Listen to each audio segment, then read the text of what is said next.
안녕하세요. 영동고등학교 1학년 1학기 내신 대비 설명회 시작하도록 하겠습니다. 자, 일단 제가 누군지 말씀을 좀 먼저 드리도록 할게요. 저는 김영춘 국어학원에서 이제 영동고등학교 1학년 담당하고 있는 박예슬이라고 합니다. 자, 우리 학교 어떻게 내신 대비 설명이 들어갈 건지 먼저 순서부터 알려드릴게요. 일단 22년도 교육과정으로 바뀌면서 어떤 변화가 발생할 수 있는지, 우리 학교 어떻게 출제되는지, 그에 따른 대비와 이에 따른 우리 학원의 대처 방안을 좀 설명을 드리도록 하겠습니다. 영동고등학교 1학년은요, 저희 3월 8일 토요일날 저녁 6시부터 9시 반까지 진행될 예정입니다. 저희 학원은 3시간 수업이 아니고요, 3시간 반 수업입니다. 그거 염두해 주시면 좋을 것 같고요. 두 번째, 7회에다가 직전 보강 더해서 수업을 진행을 할 예정입니다. 일단 우리 25년도에 가장 큰 변화로는 22년도 교육과정이 시작된다는 점이 있는데요. 이에 따른 골자를 3개 정도로 정리할 수 있을 것 같아요. 첫 번째, 22년도에 교과서가 새롭게 도입이 됩니다. 교과서가 도입되면은요, 프린트물의 양상이 바뀌거나 문제의 출제 양상이 좀 바뀔 수 있는 위험이 있다라는 거고요. 두 번째로 등급제도가 변화합니다. 저희 기존의 9등급제에서 5등급제로 변화하게 되는데, 이에 따른 가장 예측이 가능한 상황은 등급 컷이 달라진다는 거겠죠. 왜냐? 기존의 9등급이었을 때 2등급이 11%였어요.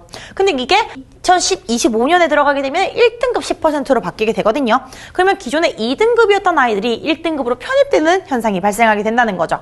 그렇기 때문에 1등급 컷이 예년에 비해서는 조금 더 변동이 있을 수 있겠다라는 거고요.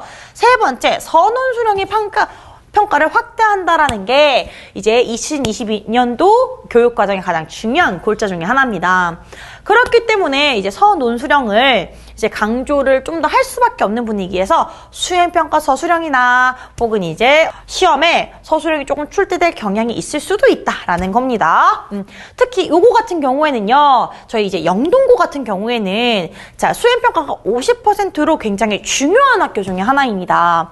그렇기 때문에 아무리 중간고사, 기말고사를 잘 봐도 수행평가에서 좋은 점수를 받지 않으면 좋은 등급을 받기 어려울 수밖에 없겠죠. 그렇기 때문에 항상 요 소수령에 신경을 써서 우리가 조금 접근할 필요가 있다라고 정리를 할 수 있습니다. 자, 우리 영동고등학교 어떤 식으로 문제 출제되는지 중요한 지점을 제가 한 4개 정도로 정리를 해봤는데요. 일단 첫 번째, 우리 영동고등학교는 선택형 30문항 25점 만점으로 되어 있습니다. 서술형 나타나지 않습니다. 근데 여기서 조심해야 되는 게 25점 만점이잖아요. 이게 중간고사 25점, 기말고사 25점, 수행평가 50점입니다.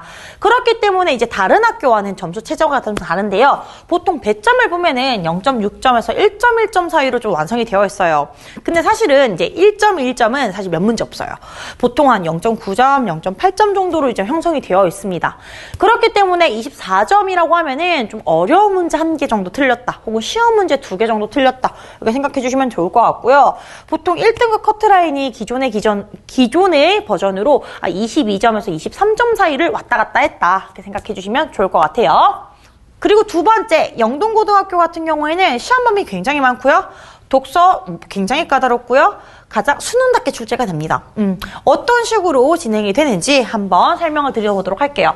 일단 시험 범위가 이 근처에 있는 학교 중에서 가장 많은 학교 중에 하나가 될 것 같아요. 첫 번째, 타학교와 영동고를 좀 비교를 해보면 감이 오시는데요. 이 타학교 같은 경우에도 사실 시험 범위가 좀 많은 학교입니다. 근데 교과서 나오고요, 부교재 나오고요, 학교 프린트물 나와요. 자, 그러면 우리 한 학교에, 한 학기에 교과서가 2개로 돌아가고 있는 것과 비슷한 양상을 보이고 있는 거거든요. 근데 영동고 부교재가 3권입니다. 문학, 문법, 독서 영역으로 각각의 다른 부교재를 선정을 하고 있고요. 이에 따른 학교 프린트물도 배부하고 있어요. 그렇기 때문에 시험에 앞서서 이 공부하는 양의 부담감이 굉장히 크다라는 거 있고요. 근데 이 부교재가 쉽지도 않습니다. 일단 기출의 바이블이라는 문학교재는요, 작년 기준 고1 수준이었고요. 자, 문법은 고2, 3 수준이었습니다. 그리고 세 번째, 독서는요, 고3 수준이었습니다. 그렇기 때문에 우리 아이들 1학년에 들어가자마자 이제 고등학교 1학년뿐만 아니라 고3까지의 수준으로 공부를 해야만 하는 문제가 좀 있는 거죠. 근데 사실은 영동고는 그래서 이 1학년만 좀 잘 버티면 2학년, 3학년은 조금 더 수월하게 갈 수 있다는 장점이 있으니까요. 조금 더 이제 으쌰으쌰 하면 좋겠죠. 자, 그리고 실제로 시험 범위는 어떻게 되느냐? 이런 식으로 구성이 됩니다. 문학작품이 작년 기준으로 총 11작품 들어갔었는데요. 시, 소설, 수필이 골고루 나오는 양상을 볼 수 있어요.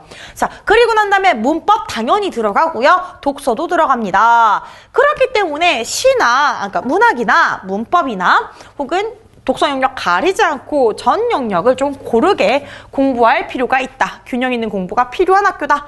라고 생각하시면 됩니다. 그리고 두 번째, 독서 지문 까다롭다 이야기하잖아요. 그 이유가 이런 곳에서 좀 찾아볼 수 있을 것 같아요. 작년에 출제되었던 시험 범위를 보자면 일단 제목만 들었을 때 이게 인문 영역, 경제 영역, 그리고 난 다음에 법 영역까지 이제 다양한 영역들이 출제되는데 모두 고3에서 나왔던 시험 문제들입니다. 근데 이 내용을 한 문장 한 문장 뜯어가면서 알아야지만 풀 수 있도록 내용 확인 문제, 추론용 문제, 다양한 형태로 문제를 출제하게 됩니다. 그렇기 때문에 아이들이 문장 단위로 딱 잘라서 다 이해하지 않으면 당연히 문제를 풀 수 없도록 시간이 부족할 수밖에 없도록 설정을 하고 있어요. 그래서 시험 범위에 들어가는 지문이다. 그러면 거의 아이들이 무슨 내용인지 다른 아이들에게 설명이 가능할 정도로 공부를 해야만 한다라는 걸 말씀드릴 수 있습니다. 자, 그리고 이 주변에서 가장 수능답게 이제 문제를 내는 학교입니다. 사실 수능다운 문제라는 건 다양한 형태를 얘기할 수 있는데요. 일단 첫 번째, A작품과 B작품을 비교하는 문제 출제되고요. 두 번째, 보기를 바탕으로 추론하는 문제 나오고요. 보기 문제 나오고요. 마지막, 세부적인 내용 일치 문제까지 다채로운 형태로 출제가 됩니다. 일단 기본적인 개념을 묻거나 혹은 이 기본만 알아서 풀 수 있는 문제보다는 머리를 쓰고 내가 생각을 해야지 풀 수 있는 문제들로 다수 이루어져 있기 때문에 실제로 암기가 아니라 독해력이 필요합니다. 그리고 두 번째, 아이들이 하나하나 풀어야 하다 보니까 시간 부족 현상 반드시 발생합니다. 요 두 가지가 중요합니다. 그리고 문법 같은 경우에도 융합한 문법이 나옵니다. 이게 무슨 말이냐면 발음은 발음, 그 다음에 품사면 품사, 다른 파트의 영역이 있으면 이를 결합하는 거예요. 이것도 마찬가지입니다. 여기서 단어는 7개고 형태소는 8개다라는 말이 있는데 그럼 이건 형태소와 관련된 개념을 알고 있는지를 물어보는 문제입니다. 근데 뒤에 있는 거는요. 의존명사, 부사처럼 품사와 관련된 내용이 나옵니다. 그렇기 때문에 하나의 문제를 내더라도 너 품사만 알면 이 문제 맞출 수 있어. 형태소만 알면 이 문제 맞출 수 있어.가 아닌 이 둘을 모두 알아야지 문제를 맞출 수 있어. 처럼 구성하기 때문에 하나의 부분이라도 놓쳤을 때 여러분들의 점수가 나올 수 없는 구조다. 이렇게 생각해 주시면 좋을 것 같아요. 근데 우리 아이들 보통 중학교 때 어떻게 공부해왔냐면요. 선생님, 저 문학은 괜찮아요. 근데 문법은요, 좀 어려워요. 그래서 저 문법의 A 파트까지는 무조건 맞출게요. 이렇게 얘기를 하는 경우들이 많거든요.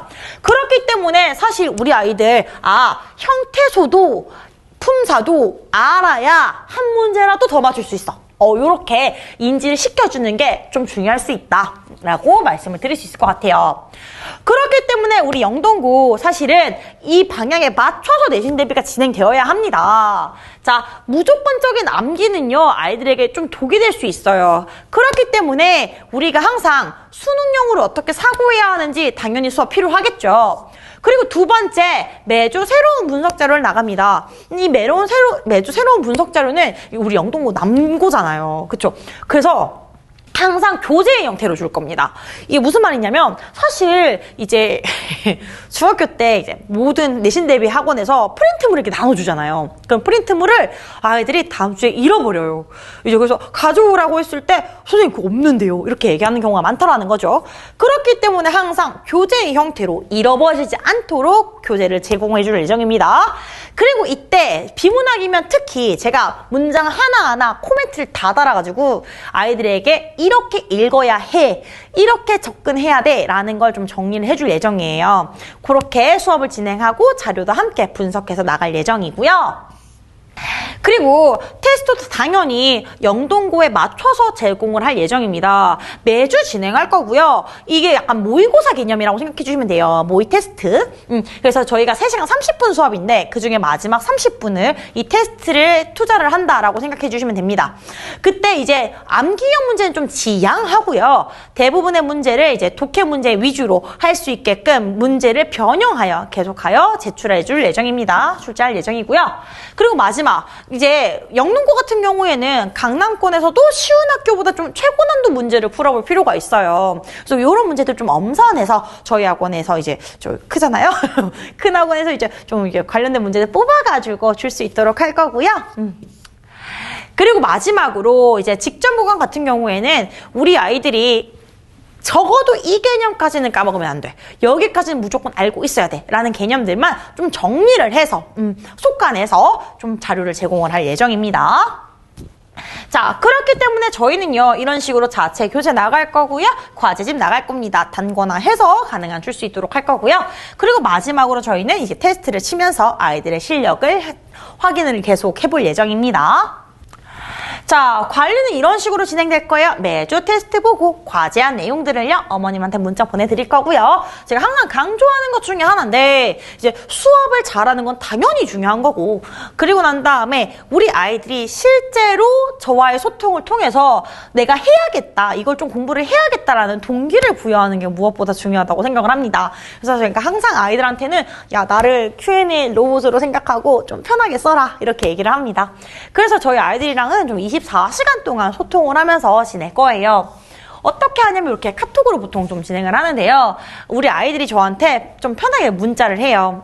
그래서 저한테 선생님 이거 예시 좀 들어주세요. 이거 문제 어떻게 풀어요? 그 다음에 이거 어떻게 내용을 잘 모르겠어요. 라고 하면은 제가 항상 1대1로 다 답변을 달아주고요. 문제 개수, 쉬운 문제 물어보는 난도 신경 쓰지 않고 그냥 문자 보내주면 다 답을 달아주고 있어요.